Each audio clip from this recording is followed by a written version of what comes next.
Hey guys, it's Saturday and you're watching Nerdfightersworld. Sorry about my appearance. It's break and I was way too lazy to get dressed. This week's theme is choosing a book and then reviewing it. And I chose Tess of the D'Urbervilles, which you guys probably have not heard of. We just read this in my AP Lit class and I literally finished it like an hour ago. And this book, I liked it, to be honest, for the most part. The characters are absolutely crazy, but for the majority of the book, it was a pretty good book.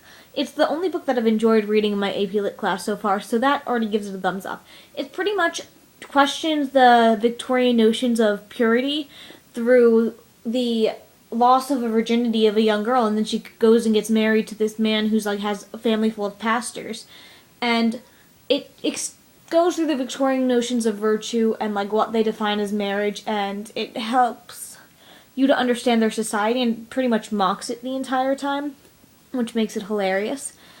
I just read the ending, and I was not a fan of the ending.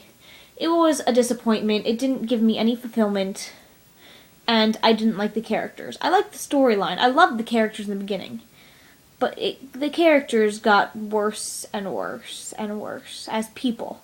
I really like the characters of Angel and Tess. They were great, and I was like, Angel and Tess, OTP.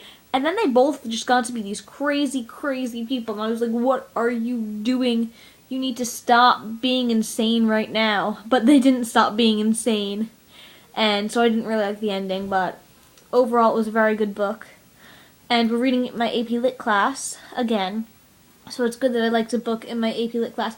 I really suggest this that if you like old writing, because the phrasing in this book is very eloquent and old-fashioned, because it was written during the 1800s, I think, or the 18th century, one of them.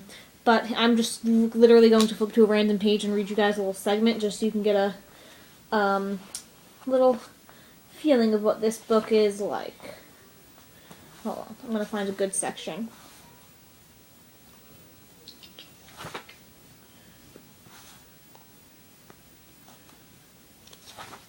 Trying really hard to find a good section. Oh, I found a good section. Yet such is the vulpine slyness of Dame Nature that, till now, Tess had been hoodwinked by her love for Claire into forgetting it might result in vitalizations that would inflict upon others what she had bewailed as a misfortune to herself. She therefore could not withstand his argument, but with the self-combating proclivity of the supersensitive, an answer thereto arose in Claire's own mind, and he almost feared it. It was based on her exceptional physical nature, and she might have used it promisingly. She might have added, besides, on an Australian upland or Texas plain, who is to know or care about my misfortunes, or to reproach me or you? Yet, like the majority of women, she accepted the momentary presentment as if it were inevitable, and she may have been right. The intuitive heart of woman knoweth not only its own bitterness, but its husband's, and even if these assumed reproaches were not likely to be addressed by him or to his by strangers, they might have reached his ears from his own fastidious brain.